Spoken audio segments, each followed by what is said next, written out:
4 presents Versus. I'm Kevvy with my guest, Grant Zubritsky. Thank you for joining us, Grant. Hey, thanks for having me. I don't even know where to start really, because we became friends. Like you moved to Vancouver not too long ago, and we got like parent matched via another friend of ours. And we got like friends set up. Yeah, I love it. Yeah. I love it. What a kind thing to do, actually. Absolutely. Yeah. I have a couple friends who do that. They're like, I think these two would be good friends. Let's introduce them. And then we've hung out like a lot of times since then. Yeah, we have. It's been great. Yeah. It's great to find a new friend. Yeah, man. Yeah. Well, welcome to Vancouver, kind of, even though you've been here for 2 years. Thank you. So, Grant, you're like, would you say your main thing is that you are a live bass player and music director? Yeah, I think that if I've worked with someone in music, that's probably it. I do other things, right, but mostly music direction and touring as a bass player, keyboard. Right. Yeah. Right. And your credits are amazing. Brittany Howard, Tegan and Sarah. I'm sure there's a bunch of other stuff we haven't even talked about yet. There's plenty we haven't touched on, but we should keep hanging out. Yeah, maybe we'll find out more about each other. Yeah. And like, how did you, I'm sure you've been asked this a lot, but how did you fall into music direction? Because it's kind of an uncommon role, I feel like. Yeah, it is an uncommon role. And I think like, I really wanted to tour. Like that was like touring always was more so than the studio at that time of my life. Now maybe I'm having a shift, but at that time of my life in my mid-20s, I really wanted to tour a lot. I really wanted to like do a lot of different types of touring. Yeah. And it felt like music direction was something that I could do to like have more of a fingerprint or more like, help more on a show rather than just be the bass player. So when you music direct, do you always end up also playing in the band? Not always. And I think that was another sort of attractive thing, was particularly like mid 2010s. I was with an artist for a number of years in his band, and I wasn't the music director. I was the multi-instrumentalist. Did you have another music director for it? Yeah, there was the guitar player in the band was the music director. Okay, cool. What is music directing? Music directing is like the producer for the live show, translating the recorded material to the stage. Okay. But music directing also, like, you can do it and then not go on tour, and maybe you go to rehearsals for a couple days, or you do some arrangements, or it's kind of, for me, it's fit in around touring as well. Yeah. But then sometimes you start working with someone that the music direction is really hands-on, or they're a bigger artist and they need more attention, and maybe that takes precedence over touring a little bit. Yeah. That's happened as well. So, you're freelance as well. It's like kind of whatever works. It's so funny, a freelance, like when I had a day job, it's like, man, I want to be freelance. I could sleep in. And then you become freelance and all you want to do is work because you're scared that maybe there might not be another gig for a while. So it's way more stressful, and you probably work way more. I think so, probably. Yeah. I definitely spend more time. Yeah, I think I spend more time working.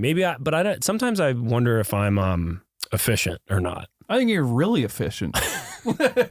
Are you serious? Like, yeah, sometimes because no one, like, if you don't have a boss, no one monitors you. So I don't. You get the coolest gigs, and then you get brought back again and again and again. So you're very efficient. Well, I appreciate that reading of my career. Yeah. Well, I'll take it. I'll take it for today. Isn't it funny though, when you get the career that, if you told a 13-year-old version of yourself what your gig would be, 13-year-old you would be like, amazing. But when you have it, you're like, it could be better. Like you always find a way of disqualifying your incredible achievements. Absolutely. And I think that's like, it's hard. And I think it's hard to figure out, talking about therapy, like, I think that's a good way to try and recognize.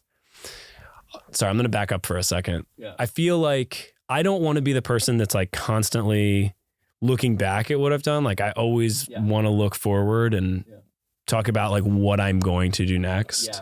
But sometimes that can be kind of a toxic trait as well. For sure. Well, it's a good way to not be in the moment, which I'm really guilty of. Yeah. Yeah.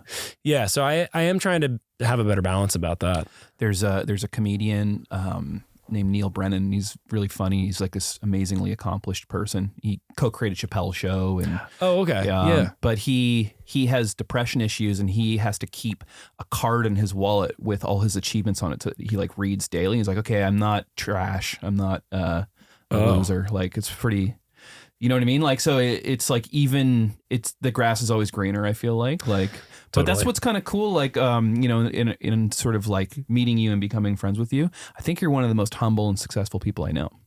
Well, that's very kind of you to say. Yeah, it's been cool to peer into your world here at 604 and your music and thanks, dude. Everything you do. Well, it's interesting. Like I'm realizing the more people I meet in this industry, like there are some like really generous people, and you're very much like that. So, Oh, well, yeah. Thanks, man. You as well. Of course, dude. Yeah. I think it's cool to like generate a cool friends group that you care about and help out where they need, you know? Well, yeah. And I think that was something I very much had in New York. Yeah. Community. Yeah. Like artistic community, music community. Yeah. Supportive. Yeah, and for the most part, everyone was really supportive. There's always, competitive nature, but I think the other thing that was cool about New York, I don't think the same holds true here in Vancouver, but New York, there was just so much going on that it was, even if something felt like, oh, like, damn it, I didn't get that gig, or that guy got it and I'm mad at him or whatever, it kind of was fleeting because something else came up. Yeah. So it doesn't necessarily seem to be the vibe here, but yeah, it's pretty like, especially in comedy here, it's like pretty cutthroat. Like it's really like, it feels like there's very few people feel like there's very few spots for them, especially since there's no club here now. Right. But I could see that everyone I know from New York is incredibly generous and fun and friendly and talented. I think it's the best comedy scene in the world. Yeah. I do know other New York transplants here in Vancouver? No. Not really. I don't know of anyone. Almost no Americans I know live here, actually. Yeah. But I know a handful of people in LA who moved there from New York, which to me is surprising, kind of like, you know? Totally. There was a huge exodus, 2010's exodus of New Yorkers to LA. Yeah. It's sort of turning around a bit now too. Like people are going back. Well, here's the thing is like I was spending a lot of time in LA for a while, and during the pandemic, almost everything I loved about it changed in some way, including a lot of my favorite businesses disappearing. Like the ArcLight Theater, coolest theater, and it's gone. Like so unfortunate. Amoeba gone. Like all these beautiful restaurants. Oh, is Amoeba gone? It's well, there's a smaller version of it now, but that big one on Hollywood or whatever. Yeah, like I saw so many cool shows and stuff there, and like I loved that place. And there's like a little one now that's like also like a music equipment store too. So okay. It's weird, but and then weird things like Melrose is like scary now, kind of. It's like pretty violent, and like I've seen. What's up with that? I don't know. I've seen so many things change about it. You know. Yep. LAX remains equally crappy though. Nothing has changed at LAX. It's just they've just moved Uber. They've moved Uber to like a separate parking lot. Yeah, you got to go walk a dangerous path through a parking lot. If you have gear, you're pushing a cart. You're pushing this cart of gear that inevitably falls, and then you pick it up. Dude, there's so I was at LAX so much for a while that there's like the Starbucks that's like right in the middle of one of the terminals, and it was dusty, and I put my fingerprint on it, and I was like, next time I'm here, I'm going to see if it's still there, and it was. Oh man, it's just a bummer. It's they just embrace it. They're like, what? Our airport sucks. What? Yeah, you have no other option. Yeah. Burbank takes like 10 flights a day or something. You're just like, no. Yeah, and then it's funny, like living in Vancouver, that airport's beautiful. So you come through, it's like nature sounds and it's so easy to navigate. It's you can get through security in 15 minutes. It's true. A friend of mine, his dad wrote a book on the most difficult border security though, and Vancouver is number 2 in the world. Yeah, that's crazy. I actually got shaken down the other day going into the US as an American citizen. Really? Yeah, it was crazy. I was like, I think I misstepped. I think I had a case of gear. And they were like, what's that? Yeah. And it was my pedal board. Yeah. But it's hard to explain what it is. It's hard to explain what it is. Yeah. And I was like, well, it's, and that that misstep, they were like, oh, why don't you come over here and we're going to tear apart everything you have. I hate that. It sucked. When you see that it's not going to be easy. It's like, man, I just want to go to that weird bar. That's why I'm here can early. You just take my stuff and I'll go to the bar and you can bring it back. Throw it in the garbage if you want. Because it is so hard to explain like what a Zoom recorder is or even like a DI box. I've had to explain that. All of it. But they want you to do it so quickly and succinctly. Like they want you to be like, this is what this does. Yeah. And even if they have no idea what it does. Yeah. It's... I don't gear and airports. I know, it's pretty cool. Are you, so the last tour I did, because I still like love touring. It's like, if I could just be on tour all the time, that's what I would do. And, you did a tour with your band in January and February? Yeah. Right. And it was a long one, and we got to, we sold out Commodore Ballroom, which is my dream as a child. So amazing. I took a moment on stage every night of the tour to be like, this is great. This is what you love to do. And it's going well. And all these people are here, like, appreciate this, as corny as that sounds. Like, and I did do it every night. I on my set list, I had a little note to myself to appreciate the moment. Do you do stuff like that? Or on stage, you're just so busy running the show? Another thing is, like, I will just blank out sometimes and the show's over. Like, I don't know if you have that. Like, yeah. Like, what's your on-stage experience like? Is basically what I'm asking. It's definitely changed. Yeah. It's definitely changed. Yeah. Like, it's gone through a number of phases. I think I really started doing a lot of international touring and like bigger stuff about 10 years ago. Before that was just a lot of laps of the US, which were also awesome. But I've gone through a number of sort of modes during that time. Like, sometimes it's like I am loving the show and I'm super in it and I'm loving the music and it's all happening and there's people here and then other times I'm like, all right, well, I guess we're gonna play another show because this is like what we do with our lives, and I don't remember where I am because this is another dark room that I have spent most of the day in checking my email. Well, that's the hilarious misconception about touring. Right. The first thing is that it's a vacation. Yeah. Which is so not true because you're basically having an anxiety attack all day long. And then the second thing is that if you're playing in Portugal that night, you didn't see Portugal. You saw it kind of, and then at 3 p.m. you've loaded in, and then you sound checked, and then maybe you walk down the street and got something, and that's cool. Yeah, you get some Vino Verde because that's like what you do in Portugal. Exactly, you know? and then you go to you play the show, and then you go to the hotel, and then you're on to the next place because all those areas for touring are pretty close together, so you kind of don't linger too much. I find totally. So I've toured there, and I still really couldn't tell you the difference. Also, it starts to blend all together at a certain point of show after show after show, you know? Yeah.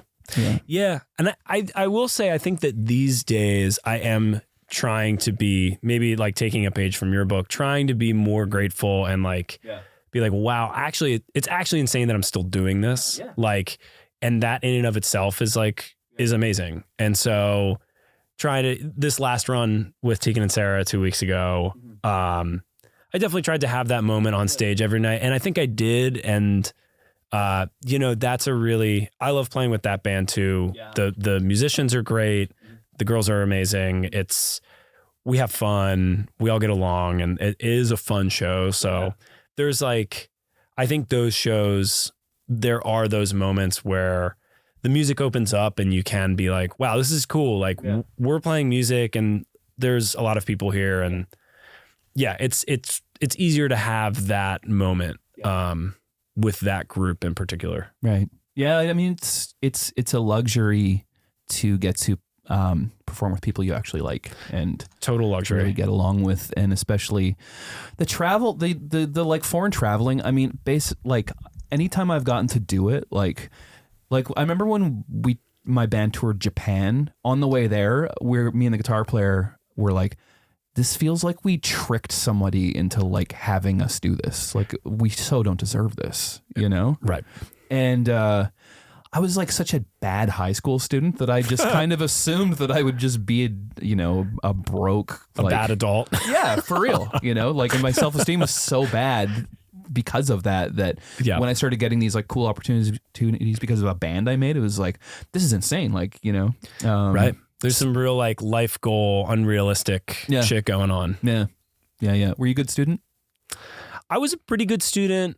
I feel like I really dropped off in college. Yeah. I think I went to college. I have a philosophy degree. Wow. I don't know if we've touched on that. That's crazy. Yeah, it is a little weird. That's so cool, I think. It's cool. It's like I actually really liked where I went to college. I think I probably like partied a little too much, and I just like.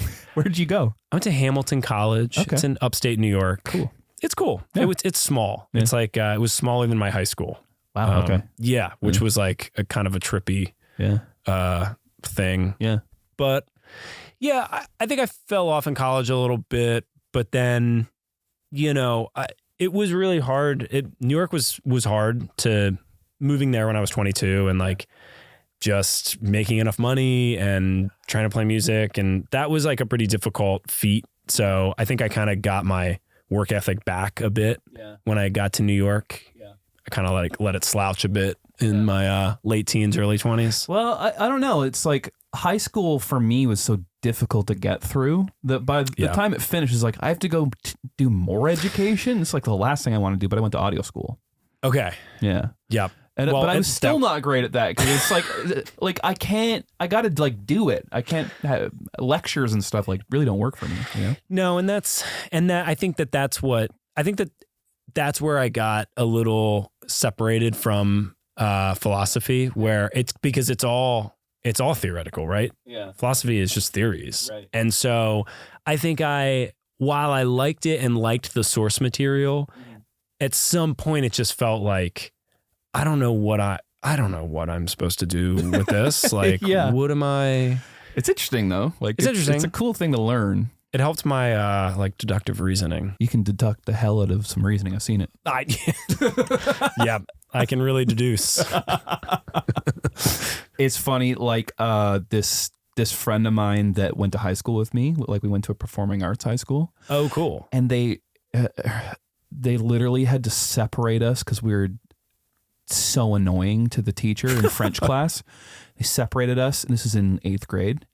Flash cuts to 3 years ago, and I produced her comedy album, and it got nominated for a Juno, which is a Canadian Grammy. Yes. How ridiculous. Like, you know what I mean? That's like, a nice full circle moment. It's such a stupid, weird thing. Like, we almost wanted to make that the sticker that we put on the vinyl, Like a picture of you guys from high school. Yeah. It paid off. Yeah. Yeah. It's so weird how different your teenage life is to like when you actually get to start making choices for yourself, I guess is what I'm saying, Yeah. But also too, like, it's cool that both of you stayed within a creative field. Totally. And then got to come back around, 10, 20 years later and do something together and have it be like nationally recognized. Yeah.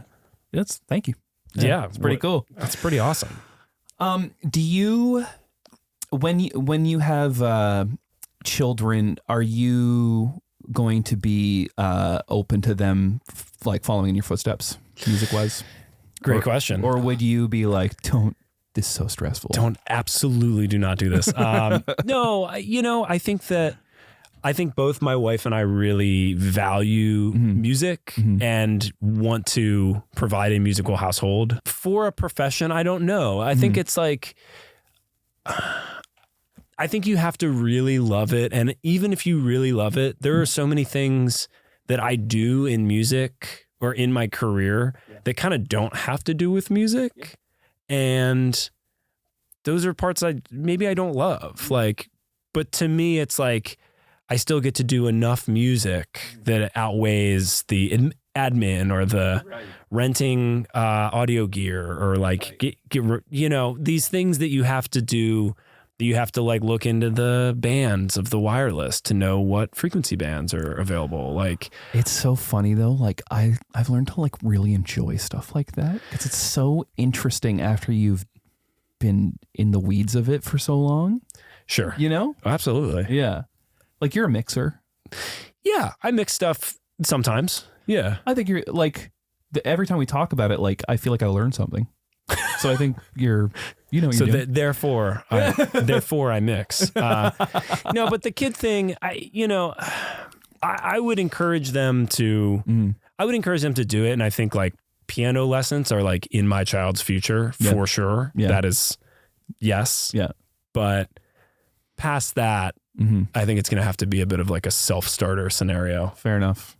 Yeah. Yeah. I don't think What about you? What do you? I don't know. Cause like when I was a little kid, I wanted to be an illustrator, and that's such a like low pressure thing for my mom to like be like, sure, here's some pencil crayons, go crazy. Right. But had I been like, I want to be a drummer, I don't know if she would have been excited about that. Yeah. But I started playing music when I was like 14. It was because my friends started a straight edge hardcore band and they needed a bass player. Okay. And I was like, sure. I really just wanted to hang out with them. Right. And then I realized like 3 months in that I was taking my instrument way more seriously than everybody else was. And then now I'm the only one who still does music of those guys. But what a weird way to like enter into it and like realize you love something. Totally. It's probably fairly common actually. Your friends need a bass. It's always a bass player. It's always a bass player. They need someone to like sort of be not behind the scenes, but sort of like take a back seat to the guitarist, singer, or piano player. Was bass, I guess keys were your first instrument? Saxophone. Oh, really? Saxophone was the first. Oh. Yeah, still play a little bit. Not as much as I wish I did still. But do you have one at your space? I don't remember seeing one. I have two. I have a tenor and an alto. Oh. Tenor I play more often. That's cool. Yeah. Wow, man. Good to know. But I've hired saxophone players a lot in the past years. I had no idea you played. Yeah. Yeah. I mean, it's funny now, like, I think if I'm going to do a sax recording session, I like to, like 2 or 3 days before the session, just play a bit, like warm up. Yeah. Because you lose your embouchure, like you lose like your mouth sort of cheek strength and like airflow and all of that stuff. Wow. Like, I had no idea. It's kind of like something you have to really keep up. Huh. But yeah, I started that when I was 8. Wow. 8 or 10. Well, maybe 10. Yeah. And then high school was like guitar, bass. I wanted to play in elementary school music class, you had to play a brass instrument. Yeah. And my neighbor played trumpet, and I wanted to play trumpet because I thought he was cool. Okay. And I said that, and my music teacher was like, your lips are too big. Your lips are too big. So I played trombone. Oh, because it's a larger mouthpiece. Yeah. Old big lips Kevvy.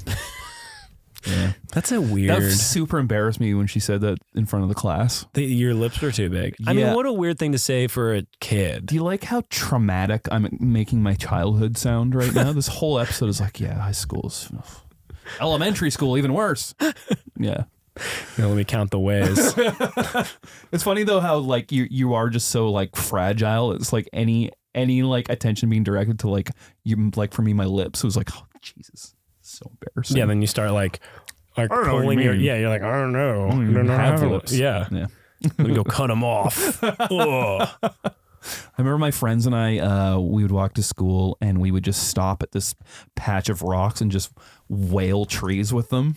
It was fun. Like we do it for like a long time. And then one time a guy came out and was like, yeah, you guys got to stop ruining that tree. You're like, you didn't even own the tree. You just is like, it's kind of shitty you guys do that. Yeah. Right. The bark is flying off and just destructive childhood behavior. Yeah. We all did it. Well, I think that's a good place to end it. All right. Well, great. Well, not my life, the episode. Yeah. Let's talk about my childhood some more. Well, thanks for coming, Grant. Yeah, thanks for having me, Kevvy. You always come when I invite you to stuff. Hey, yeah. You're like a great friend that way, man. Can't wait to see the comedy. Yeah, thank you so much. We'll get Marie involved. She's looking very pregnant. Okay. Well, I hope she heckles. She might. She might. You never know. You never know with her. Rip on me next. Okay. Thanks. Bye.